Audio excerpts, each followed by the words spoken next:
Laurel Hell Inn, Part 2. I wake up the next morning in the study, having fallen asleep in James's arms after our affecting reunion. The couch is cold beneath me.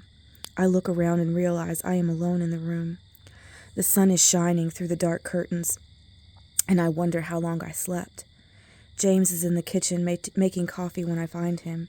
He is even more handsome in the light of day. I feel a slow coiling in my stomach when he turns and smiles. I need to take care of Father and leave. There is no way I will survive this attraction again without acting on it this time. Of course, I know James cares about me, but I can't risk pushing away the only man who has ever cared by misreading the situation. Good morning, Lottie. My nickname on his lips sends a shiver up my spine, and I struggle to form a response. James seems to notice the effect on me.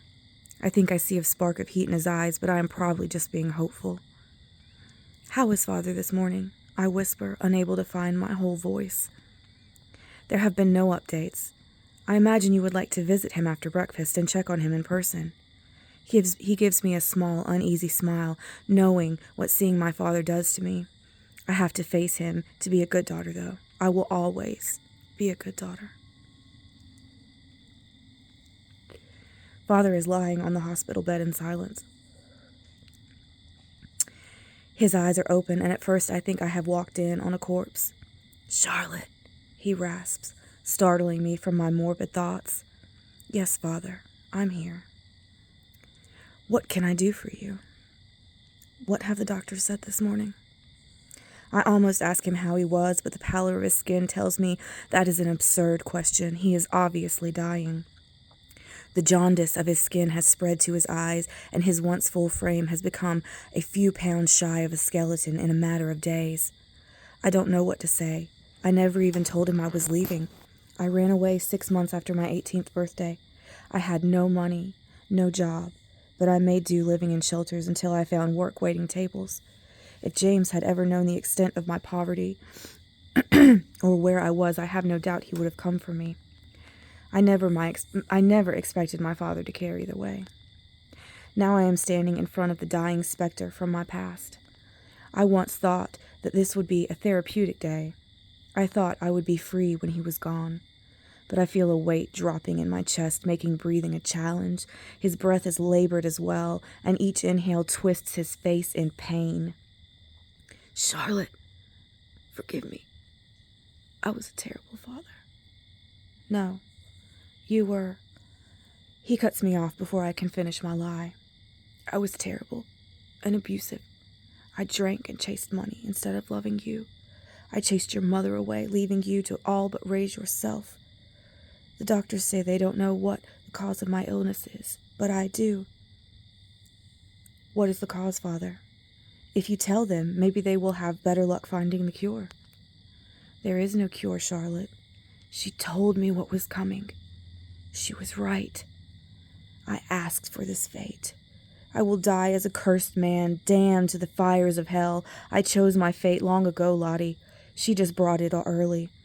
It's too late to change things now. I can find no words to respond to his declaration of guilt or the strange beliefs he has about his illness and fate. Who is she, Father? By the time I have found my words, his pale eyes have closed, leaving the translucent lids twitching over them. I joined James in the research about the Laurel Hell Inn. That was the name of the property that Father closed on before his illness began. Everything seems to check out with the building. We have hired countless professionals to comb the property for any chemicals that he could have been exposed to. His organs weaken with each passing day, and still no cause has been found. After everything had been cleared from any biochemical hazard, we went to check things out in person. The building was beautiful. It emerged like a castle from the ancient trees flanking it. I can only imagine the splendor in summer when there are lush leaves to canopy the stone edifice. We are in the middle of a harsh winter, leaving the elegant trees barren and wanting. The branches twist in the wind and creak above us as we make our way toward the entrance. A chill snakes up my spine, but I steel myself for the tour ahead. During our research, we found that the inn was once owned by the Simmons family. They were the original founders of the town and the embodiment of old money. It was passed through the family for years before someone turned it into an inn in the late 70s. James unlocked the door, and we stepped into the antique brilliance of the aged foyer. "I thought you said Father wanted to restore the place." I slide the comment to James as we climb the marble staircase. "I thought so as well, but it looks to be in excellent condition. When he first mentioned it, he said it had been abandoned for the last 25 years. It feels lived in, James. There is no dust or cobwebs. It looks as if someone has just been keeping it up during its abandonment." James grunts an unintelligible response. We continue on until we reach the second floor. I am stunned again by the shape that the place is in. It needs no work. The inn looks as if its owners left only this morning. I hear running water in the distance. I begin moving towards it, with James at my side. When we reach the sound of cascading water, we have entered the basement level, where there was once a pool.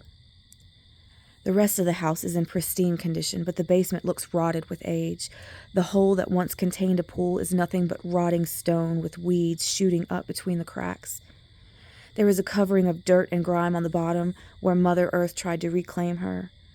The sound of running water has stopped, and we are left standing in the eerie darkness of the dank room. I hear a rustle to my right and lean into James, squelching a squeal. My movement was too late. I had already been spotted.